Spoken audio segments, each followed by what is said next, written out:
guys, what's up? Welcome back to our YouTube channel. So for today's video nga po, ayan, medyo babagalan lang natin yung salita natin para naman hindi tayo masyadong nagmamadali.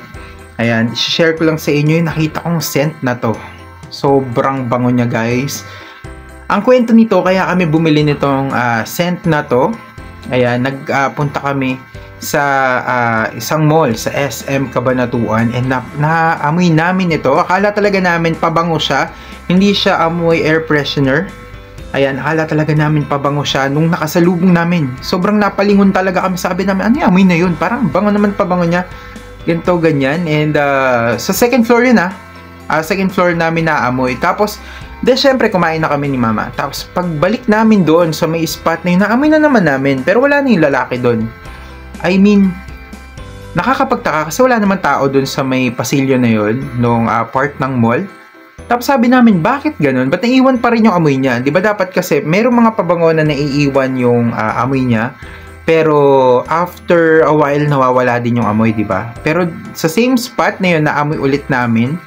Tapos nag-isip kami, bakit ganun yung amoy at bakit nandun pa rin yung amoy until nung after namin kumain. Syempre pag kumain kami, nagkikwento pa kami ni mama, sobrang tagal nun.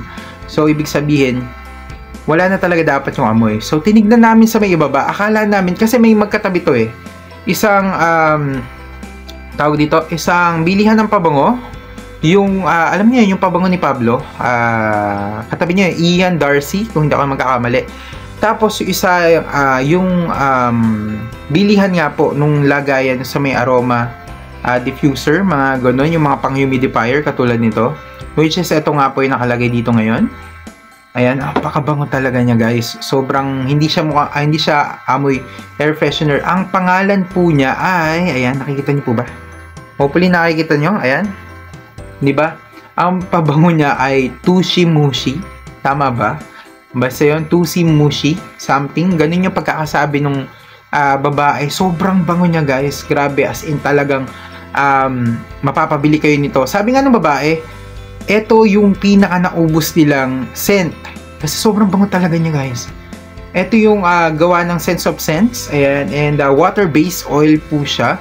So kung makikita nyo, may dropper nga po siya sa loob. Ayan, dropper siya. Hindi siya yung katulad nung isa yung Ocean na ginagamit namin. Sobrang ang bango talaga niya, nakaka-relax talaga yung amoy niya, and sobrang aamoy sa buong bahay nyo. So kung ako sa inyo, bumili na rin kayo nito, and hopefully meron sana sa inyong Suite of Scents. Ayan, pero kung wala sa inyo nito, punta kayo sa may SM Cab. I don't know kung exclusive tong bilihan nito sa SM, pero doon namin nakita to.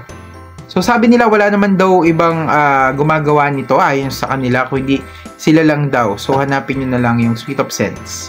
Ayun lang, maraming salamat, God bless, ingat po kayo palagi, and sana makabili din kayo nito, sobrang bango talaga nito. Yun lang, maraming salamat. Ay, pwede siyang gawing ginawa ko siyang perfume kasi ang bango talaga niya. Umabot siya hanggang gabi sa akin. Umaga ko siyang nilagay, may pinuntahan kami, pagbalik ko sa bahay, umaamoy pa rin siya, and nilagay ko siya dito. Ayun, para alam niyo naman, di ba?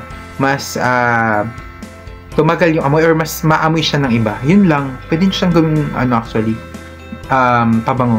Yun lang. God bless. Ingat po kayo palagi. Bye bye. Thank you again.